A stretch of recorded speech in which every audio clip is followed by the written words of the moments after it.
Hey guys, what's up? It's JB Illusion, and I wanted to talk to you guys about, Warband speculation. We got our first Mordheim DLC a little while ago, Globadier and Smuggler, and they brought with them some very, very new and interesting styles of play, or just new skills, which I actually think are really cool and really, really interesting. I want to do a small series about warbands, what I expect from them. Hopefully, we do get them at some point in time. At the top of the list as of right now are the Undead and the Witch Hunter factions. So I'm going to go over the Undead first, and let's make sure to say it. It is Undead, not vampires. Stop taking over everything. I'm sorry. I actually like the idea of, you know, Necromancer Lords. They don't exist anymore, sadly. So first off, we actually have to go over who is going to be sending a vampire into Mordheim, or more to that matter, who is actually going to be controlling a vampire or a necromancer lord as they enter Mordheim, who they're going to be answering to. And there's really only one person that we can say. Count Vlad von Karsten and his wife Isabella have ruled the province of Sylvania for as long as anyone can remember. Peasants whisper of some dark secret, witch hunters revile them, and the priests of Sigmar shun their court. Indeed, Sylvania has the most dire reputation of all the provinces of the Empire. Yeah, they're vampires. That's it. Vlad von Karsten is quite possibly the most famous vampire in the Warhammer Fantasy setting. Most likely because he basically almost took over the Empire. He was literally like, I want to say, one win away from destroying the Empire for good. And, he needed a lot of undead to get that done. He needed a lot of subordinates to get that done. And he needed a lot of Weirdstone, believe it or not. The idea is we've seen how Weirdstone can affect people. We've heard about how it has crazy magical properties. We've seen it warp and mutate people.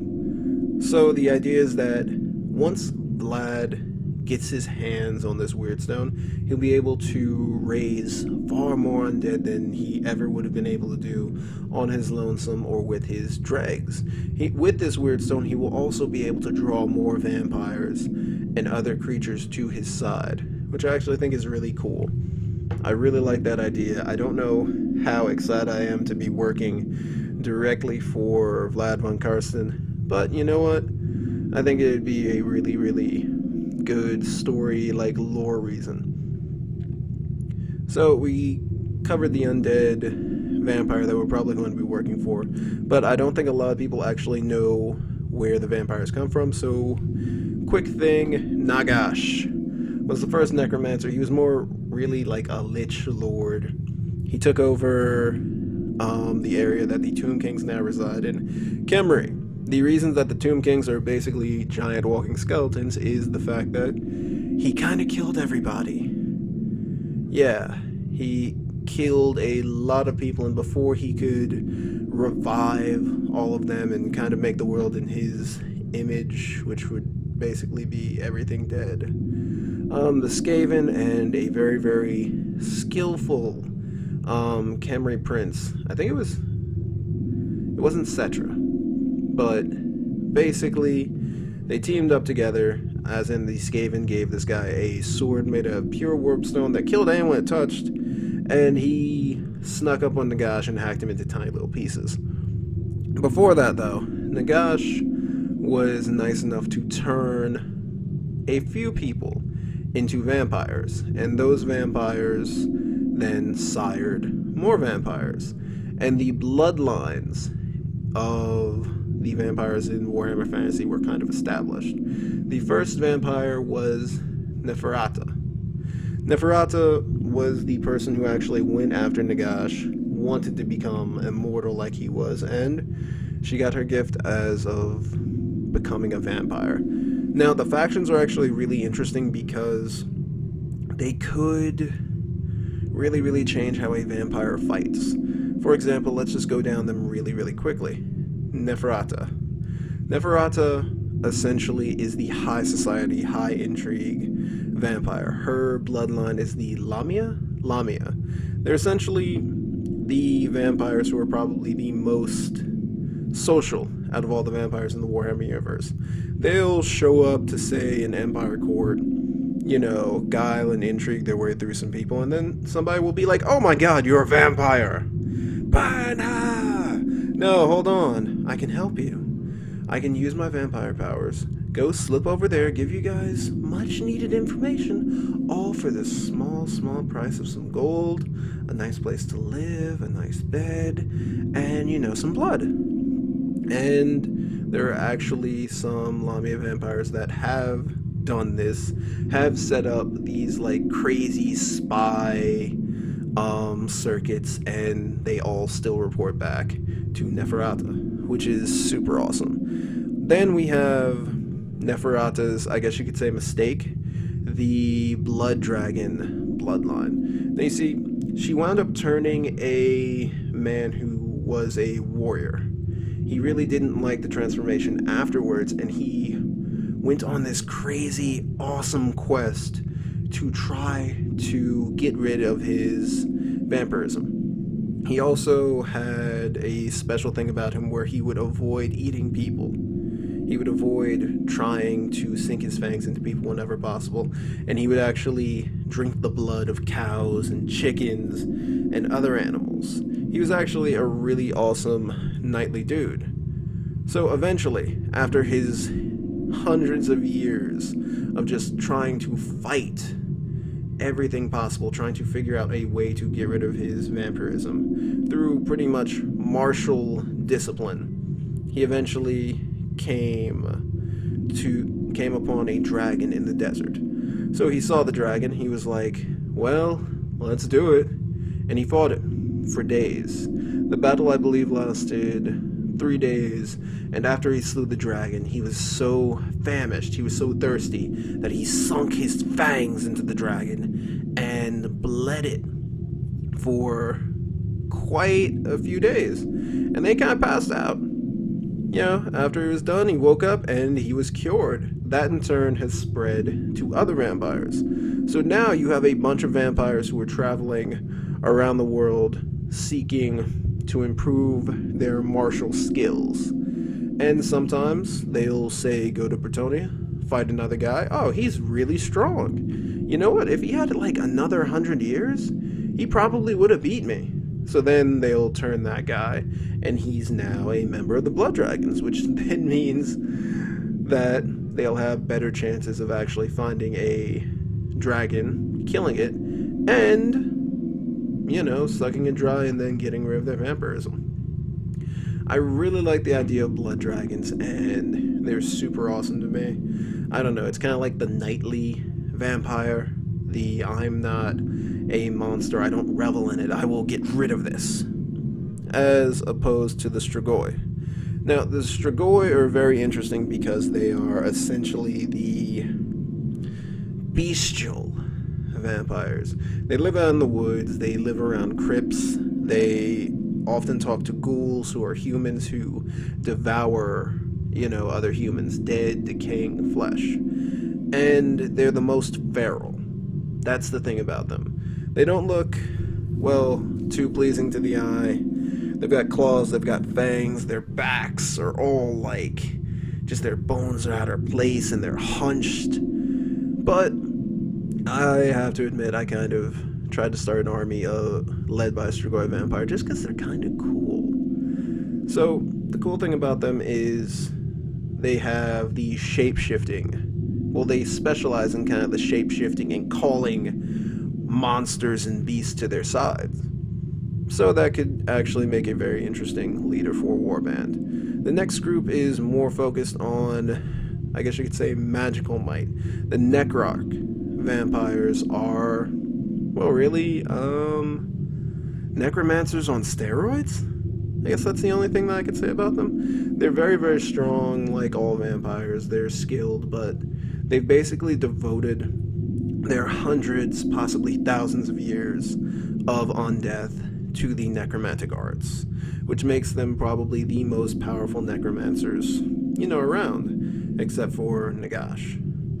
So they're going to be basically very, very spell oriented, very focused on that. They'll still be able to probably take out any other wizard in close quarters combat, but they're not as strong as a Strigoi vampire or a blood dragon would be in direct close quarters combat. Last but not least, the von Karsten family bloodline. The von Karsten family bloodline is really interesting because they're kind of good at everything. They're not exactly the Necrarchs. They're not like throwing magic all over the place, but they're good. They're not exactly the blood dragons of Strigoi who are like ripping people apart or using sword skills that have been honed over hundreds of years. They're really kind of the vanilla vampire, which I think is where we're probably going to be focused, but I think it would be really interesting if there were some skills that you could pick up that gave you traits of a specific bloodline, and then that's all you have. Like, let's say you're a Lamia, you want to get a Lamia trait, and essentially you can now use the Dame Knight's ability to beguile your opponent. I think that would be really interesting. Maybe a Strigoi movement buff, Necrarch, maybe take an extra spell. Just that. I think it'd be really nice and really interesting. Now, let's go on to the units. Okay, first and foremost, we have the vampire that is really a beast in combat. Not only is the vampire very, very strong, probably can use magic, but the vampire has the ability to put fear into their opponents. They're going to be a fearless troop. Now, as I was saying before, it'd be interesting that a necromancer, who's probably going to be the other hero that you get on the onset, it'd be really interesting if the necromancer could be the leader and the vampire could be the sub, but I highly, highly, highly doubt that. The vampire is most likely going to be able to use the majority of the weapons, no guns, halberds, swords, sword and shield, all that stuff. Pretty interesting. A fear-causing unit just right on the onset would be incredibly, incredibly scary. But hey, I mean, it's a vampire, and of course the rest of the vampires' undead horde isn't exactly going to be as powerful. Next is the Necromancer, your standard spellcaster, and here's the fun thing about the Mordheim rules. If your vampire dies in some type of crazy, ridiculous battle, then the Necromancer actually takes over the warband until you hire another vampire. So they're a very, very static lieutenant, but will also be able to take over the lead while you save enough funds to shell out for another vampire to come out and help you out. Beyond that, they're pretty basic. That's pretty much all there is to them. I think that the spells from the Lore of Death, hopefully a lot of the spells from the Lore of Death make it, and they should actually be very, very powerful wizards, certainly on par with the Skaven Greyseer and the human Warlock. Now, here's where I exactly don't know where they're going to go. The third type of hero that you can get off of the normal Mordheim, I guess you could say game, are the dregs. They're basically, well, they're dregs. They help out the necromancer a little bit. The vampire basically orders them around, and they're just a bunch of dudes who apparently can just stand being in the vampire and the necromancer's presence enough and don't care where their money comes from. They really can't use guns. They can use bows. They can fight, but the ability, I guess you could say, that helps out is, one, they're actual living human beings. They're not susceptible to some of the holy attacks that will work on the vampire and the random undead that are also part of this warband. I don't really know if the dregs are going to play a role. I'm certain that you could hire at least one dreg, but there are a lot of other really cooler units that could, make it as a hero choice as opposed to a dreg. Like example, the white. White, right, however you pronounce it, are basically soldiers, captains of the Empire, Bretonnian knights who have been brought back from the dead, but they still in their minds, their crazy zombie minds, are warriors. They still know how to fight. They can still go toe to toe with some of the strongest, I guess you could say, hero choices, and still come out on top. They won't be really good as ranged. They won't even be considered using ranged weapons. There are going to be halberds, I'm guessing swords and shields. In fact, the one that served Heinrich in the Godric and Felix novels was actually holding his own against Godric and managed to hit him with his axe that does ridiculous amounts of damage.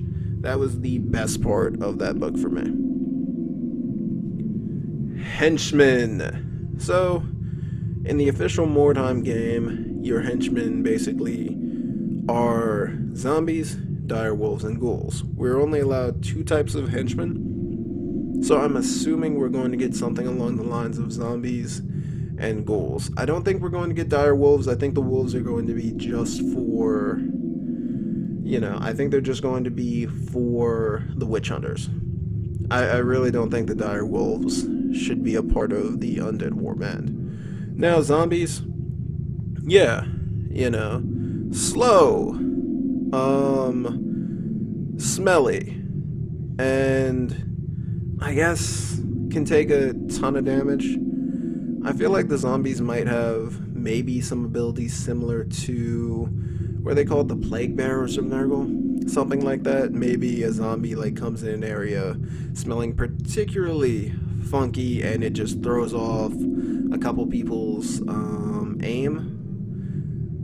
That's really all that I could think for the zombies. They're going to be hopefully not very, very strong, but the necromancer, or possibly, even the vampire, may have a couple spells that specifically focused on them to get them moving, to make them attack a little bit quicker, maybe make their attacks a little bit harder hitting. I really think that would be good way to kind of blend all of that together.